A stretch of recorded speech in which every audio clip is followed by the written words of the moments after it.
సిద్దిపేట జిల్లా గజ్వెల్ నియోజకవర్గం గిరిపల్లి గ్రామంలో వెలిసిన స్వయంభూ శ్రీ గిరిలక్ష్మీ నరసింహస్వామి కళ్యాణ మహోత్సవ వేడుకలు అంగరంగ వైభవంగా జరుగుతున్నాయి. ప్రతి ఏటా నిర్వహించే ఈ కళ్యాణ మహోత్సవ వేడుకలకు భక్తులు ఆయా ప్రాంతాల నుంచి పెద్ద ఎత్తున తరలివచ్చి తమ మొక్కులు తీర్చుకుంటున్నారు.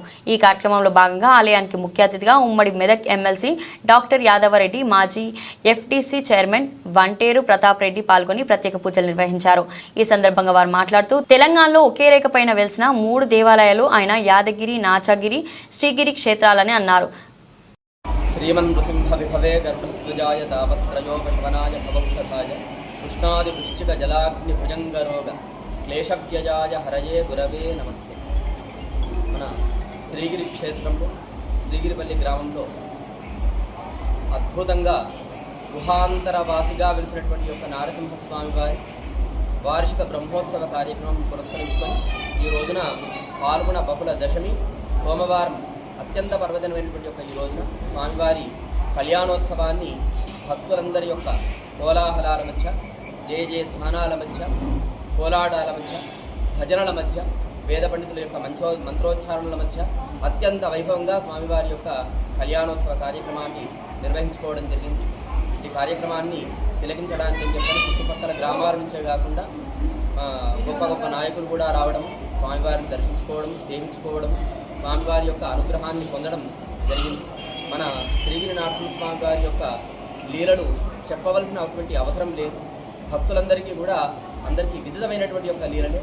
స్వామివారి దగ్గర ఏ రకమైనటువంటి కోరికలతో భక్తులు వచ్చినా వారిని స్వామివారు అనుగ్రహిస్తూనే ఉన్నారు. కొందరు సంతానం కోసం కావచ్చు, కొందరు వివాహం కోసం కావచ్చు, కొందరు ఉద్యోగం కోసం కావచ్చు, కొందరు విదేశీ ప్రయత్నాల కోసం కావచ్చు, కొందరు వ్యాపారం మార్గంలో కావచ్చు. ఏ రకంగా ఏ భక్తులు వచ్చినా స్వామివారు వాళ్ళందరినీ కూడా ఆయా మార్గాలలో అనుగ్రహిస్తూ తన యొక్క శక్తిని చాటుతూ ఉన్నటువంటి వారు మన శ్రీగిరి నరసింహస్వామి వారు. ఈ స్వామివారి యొక్క ఉత్సవాలు వంశపరంపరంగా, అంటే మా తాతల కాలం నుంచి జరుగుతున్నప్పుడు ఆ యొక్క స్వామిని సేవించేటువంటి భాగ్యం నాకు కూడా వంశపారంపర్యంగా రావడం అనేటువంటిది నా యొక్క అదృష్టంగా కూడా భావిస్తూ ఉన్నాను. ఈ కార్యక్రమాన్ని ఈ సంవత్సరం గ్రామ పెద్దలు చక్కటి సమన్వయంతో, ఎటువంటి లోటుపాట్లు లేకుండా ఇంకా ఏం పెడతాయి అని చెప్పని ముందే వారు తెలుసుకోవడం, ఆ రకంగా అన్ని ఏర్పాట్లు చేయడం, దానికి సంబంధించినటువంటి యొక్క ద్రవ్యపరమైనటువంటి సహకారం కూడా వాళ్ళ ద్వారా అందడం, ఆ స్వామి సేవను చేయడం, ఇదంతా కూడా స్వామివారి యొక్క అనుగ్రహం. వాళ్లకు ఆ స్వామివారు సేవన చేసేటువంటి భాగ్యాన్ని వాళ్ళు జరిగించారు. వాళ్ళు కూడా అదే రకంగా భావన చేస్తూ ఉన్నారు. ఎవరైతే ఈ యొక్క కార్యక్రమంలో పాల్గొన్నారో వాళ్ళందరికీ ఆ స్వామివారి యొక్క అనుగ్రహము, ఆశీస్సులు ఎల్లకాలం ఉండాలని చెప్పని కోరుకుంటూ, మన శ్రీగిరి క్షేత్రంలో వెళ్ళినటువంటి స్వామివారి యొక్క శక్తి ఇంత అంతా కాదు.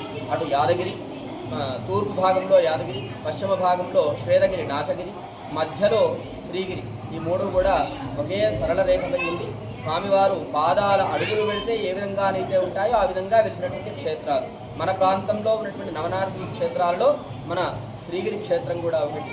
గుహాంతరవాసినే నమః అన్నట్టుగా నాచగిరిలో ఏ రకంగా గుహలో వెలిసారో, యాదగిరిలో ఏ రకంగా గుహలో వెలిసాడో, మన దగ్గర కూడా అదే ప్రకారం అదే విధంగా గుహలో వెలిసినటువంటి యొక్క స్వామివారు నరసింహస్వామి వారు.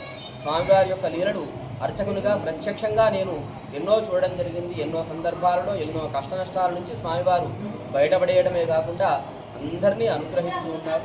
స్వామివారి యొక్క అనుగ్రహం అందరి పట్ల ఉండి లోకా సమస్త సుఖినో భవంతు అన్న రీతిగా సమస్త మానవాళి కూడా సుభిక్ష క్షేమ ఆరోగ్యాలతో ఉండి, చక్కటి వర్ష సమృద్ధి ఉండి, పాడి పంటలు కూడా చక్కగా ఉండి, అందరూ కూడా దిగ్విజయంగా శోభిల్లాలి అని చెప్పని ఆ స్వామివారిని వేడుకుంటూ ఆశీర్వచనాన్ని చేస్తూ ముగిస్తారు.